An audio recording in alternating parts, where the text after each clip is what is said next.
Picture a steel tower, 20 stories tall, not one, but a line of them, 15 to 20 of them, marching straight across the middle of Temecula, down in South Temecula. From the 15 freeway all the way to Anza Road, right along Temecula Creek. That's a real proposal, and it's called the Golden Pacific Power Link, and it's a 500 kilowatt transmission line from San Diego Gas and Electric, which we don't have, by the way. We have SCE up here. As of right now, the proposed route runs right through the heart of the city, which has been a big old controversy that nobody likes. So here's what got my attention as a realtor. There are roughly 4,200 homes that inside that impact band on that route. 4,000 that's a lot that have they know what's happening, but it's still insane. So if you own a home in Temecula and you're buying a home in Temecula, or you have a seller who's about to list, you need to know and you need to watch for the next 13 minutes, because I'm going to walk you through exactly what is proposed, exactly where it's going, where it stands right now, and what it could mean for you and your property and the specific things you can actually do about it. By the way, I literally have had a client who told me they didn't want to see a property that was getting exposed by this route. So sellers, if you are listening, this is very, very important to be very vocal and very active about something like this that's going down in our valley. And it's a genuine, real thing that's happening. And we need to fight so that they can reroute and go somewhere else, because we don't want this. All right. So everybody needs to be listening into this right now. And just so you guys know, I'm Paige Hardy Hill with the Hardy Group, powered by Real Broker, and we're a family business. My mom and I, Jill, we have been doing real estate in this valley for 21 years now. So I have skin in the game. I live here, and I want to be really upfront about my position. I'm against this. So is the Temecula City Council, so is Pechanga, so are the wineries and the tourism board and the school district. Like, literally no one around here wants this to happen. And I'm going to give you the facts straight, and I'm going to tell you exactly the genuine uncertainty, and I will tell you when it's my opinion, because I'm not neutral here. I am totally biased. And here's the plan. And this is what the project said, and this is why it exists, and exactly where the Temecula route goes, because right now where it stands in the timeline. So what it could mean for your home, disclosures, real estate part, like no one's actually covering that, which is super important. So the next steps, I need you to bear with me. So what is the Golden Pacific Power Link? So if you see right here, this is kind of like where the map is and what it's kind of like thinking it's going to do. And they just came out with a new one, so this is the updated one. So let's put it into context and why it matters. The Golden Pacific Power Link is a proposed extra high voltage transmission line from San Diego Gas and Electric, SDG&E, and would run roughly 135 to 145 miles, starting in Imperial Valley on the border of Mexico and ending at a new substation near the site of the closed San Onofre nuclear plant, the boobs. And here's the specs that I want you to actually feel about the numbers. Okay, so here's some stats. 500 kilowatts, that is 500,000 volts. And this is the biggest class transmission line built in this country. Towers between 125 and 200 feet tall. The city of Temecula has cited heights up to about 191 feet tall. Call it 12 stories. Steel lattice towers. They're beautiful. No. Spans of 1,400 to 1,800 feet between the towers, and a right-of-way 200 to 250 feet wide. It's ridiculous.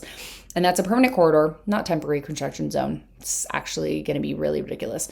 Capacity somewhere around 1 to 2,000 megawatts. And the price tag, depending on those numbers you used, SDG&E has put it around $1.6 billion, while the grid's operators planning on that opponents cite that it runs closer to 2.3 billion. Anyway, billions of dollars. Nobody's saying that. And a meaningful chunk that eventually lands on taxpayers.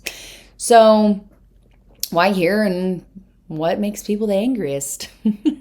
And the honest answer is California needs to move a lot of renewable power, solar, geothermal out of the Imperial Valley towards the coastal population centers. To the grid operator determined more transmission capacity is needed. That's the legitimate case for the project existing at all. And I'm not going to pretend that that's not a real one. There's only having more people in this little area. But here's the part that's making people in the city genuinely furious, and it's a fact, not an opinion. SDG&E serves San Diego County and Southern Orange County, not Temecula is in Riverside County, guys. We have Southern California Edison, doesn't serve us. And the service territory in San Diego and the southern part of Orange County, and we're just not even, we don't get their energy. And that would put a 20-story industrial towers through the middle of our city permanently to drive energy to other places. At least give it to us. So Temecula gets no actual benefit from this except for ugly things. And the crew, like what we, it's not that we don't want renewable energy, okay? This is why the corridor is going through, and it's why are we getting it when we're not even on the utility system? So yeah, it's like a whole thing. And I want to hear your comments, and please don't forget to like and subscribe because I'm going to keep reporting on this, y'all. But definitely comment. I want to hear what you think about this. The Temecula segment is only 5 miles running through the Interstate 15 to the east to Anza Road and primarily follows the Temecula Creek corridor. That's an estimated 15 to 21 steel lattice towers inside our city limits. Nobody wants it, okay? And that's like the best area of Temecula. I mean, if you're going to put a name to it. Let me tell you what's along that corridor, because if you're not from here and the route doesn't mean anything to you, well, I'm going to tell you. So Temecula Creek itself, which is zoned open space conservation, that's a protected habitat. And it's where families in South Temecula walk, hike, bike, ride horses. It's one of the last genuinely natural stretches left in the city. So Temecula Parkway, State Route 79, and all the businesses that are along it, near Vail Ranch Middle School. Pechanga has tribal land and cultural resources, why the tribe came against it too, and the Santa Margarita River region. So then there's the numbers that I kind of opened with. Roughly 4,200 homes sit within like a half a kilometer impact band of this route. And if you live in South Temecula, Red Hawk, Morgan Hill, Paseo, all those different areas near the creek, you should definitely go look at the map yourself if you haven't already heard about it. And I'll tell you exactly why at the end. Because now what about the alternate routes? Because the obvious question, like, just move it, right? And like I said earlier, there is another proposed route, but we'll see. In early August of 26, they released its alternatives, and there are 3: Imperial Valley West, Montezuma Grade, and South Mountain. And so I showed that picture before, but here it is again. And I'll link some stuff below too. There's a thing you can fill out, a form to say no. So there's only one that actually goes through Temecula. The other 2 don't. So out of that, there's supposed to be a robust alternative analysis, and they called it deeply troubling, and I think that's putting it politely. So the alternatives that do exist aren't free either. They run through Anza Borrego. They run over the Montezuma Grade, past Warner Springs, Palomar Mountain, some of the last untouched country in Southern California, which is, if you guys remember the 2007 witch fire very clearly, Fallbrook's community planning a group that came out against it in July. And the last count, at least 15 groups came in the region, and for all 4 routes. Anyway, just nobody wants it. Figure it out somewhere else. So the clean answer is that no matter what way the line gets drawn, nobody likes it, and no, everyone's going to fight it. And that's why showing up matters, to really voice your opinion, okay? So I will link the links. Well, I'll link them down below. So where are we at in this process? And it's really important because a lot of people either think it's already a done deal, or it's not, or it's a rumor. That is also not the truth. It is a 5-step approval process. Very roughly, the state forecasts energy demand, and the Public Utilities Commission sets planning requirements. The grid operator picks a transmission solution. The utility does its engineering environmental studies, and then does a California Public Utilities Commission, does the full environmental review, makes the final call. So where we're at right now, we're actually at step 4. The route has been selected as a study corridor, and SDG&E is doing its engineering environmental work, and this is a step where the community gets notified. Around May of 26, that's when your neighbors started finding out. So I'm sure you got a little letter in the mail if you lived over in that area. This is so important, you guys. I really cannot stress this enough. Be the voice. Here's what SDG&E's stated timeline is. They expected to file their application with the CPUC before the end of 26, and construction start targeting for fall of 29. Target operations around, 32. I don't know what'll happen 10, 11 years from now. Who knows? And so if you want to read that timeline again, super important. The bad news is this is not going away quickly. Even in the best case, this is years of hearings, filings, and uncertainty. The good news is that it's real. Nothing is approved yet, and the application hasn't even been filed.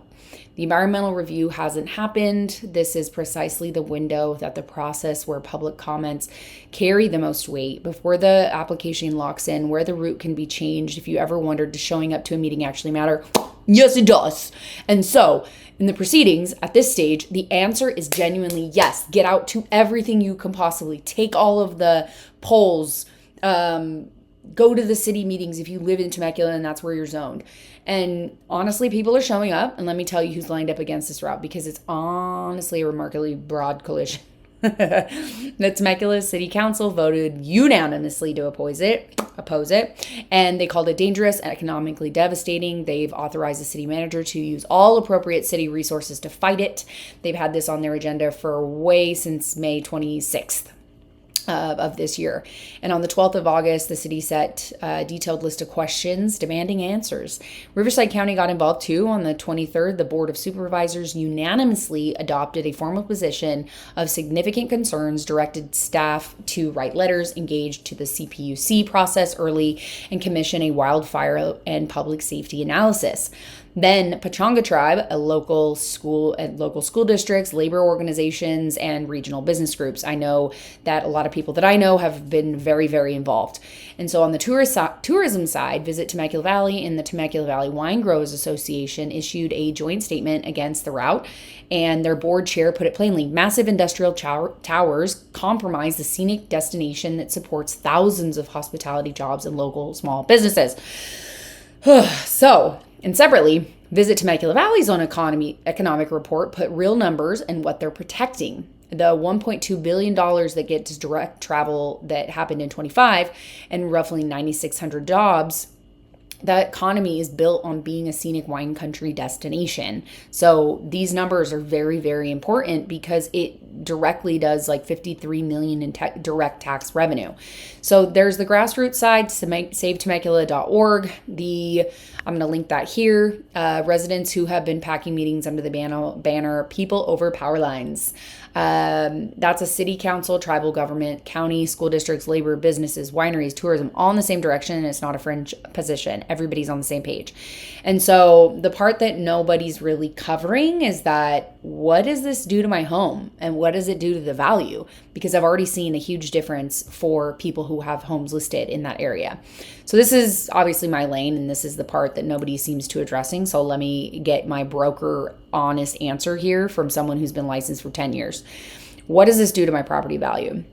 And the honest answer now is no one can actually tell you a really number, but if you research the transmission lines on home values, and the effect depends on how visible the towers are from your property, how close they are, the local market. It ranges from essentially no measurable impact to a meaningful discount for homes that are in the tower's direct view. I mean, people are concerned about like the beams.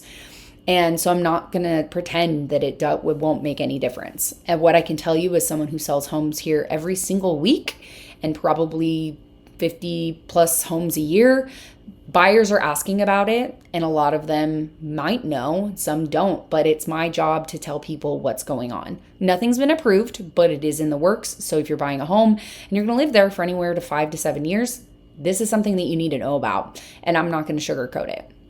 This is one that I'd really encourage you to not guess on. California has a broad seller disclosure. You know, we have to tell people it's part of our disclosures. And I'm a real estate broker and I'm not an attorney. So I'm obviously not giving you legal advice because that is not my lane. And I will advise you talk to a lawyer if you want any legal advice. But if you're selling near this corridor, talk to your agent, contact us, figure out what could possibly be happening and if this gets worse after the decision is made. 3, should we panic sell? No. And I want to be really direct about this because I think you're going to start seeing agents do this as a fear-based tactic to just, make money, and it's going to make me really mad. So we'll get into that at a different time. So here's the reality. Nothing's approved. application's not filed. Construction, if it ever happens on this route, is targeted for 2029.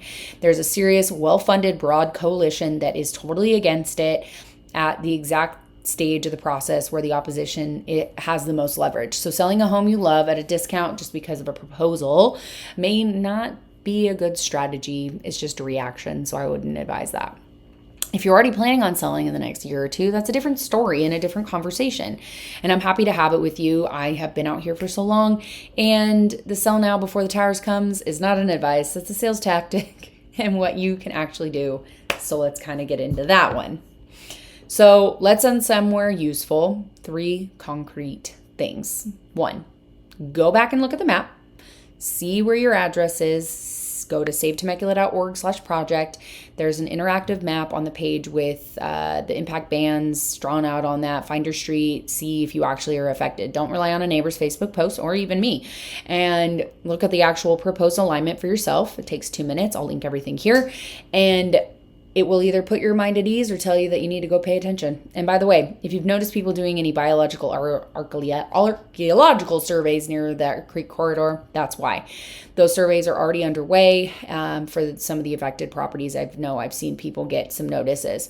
And 2, submit a comment. Go to City of Temecula. There's also another link, temeculaca.gov/powerlink comments. I also, on my Instagram post, I put a link for giving your opinion for the survey.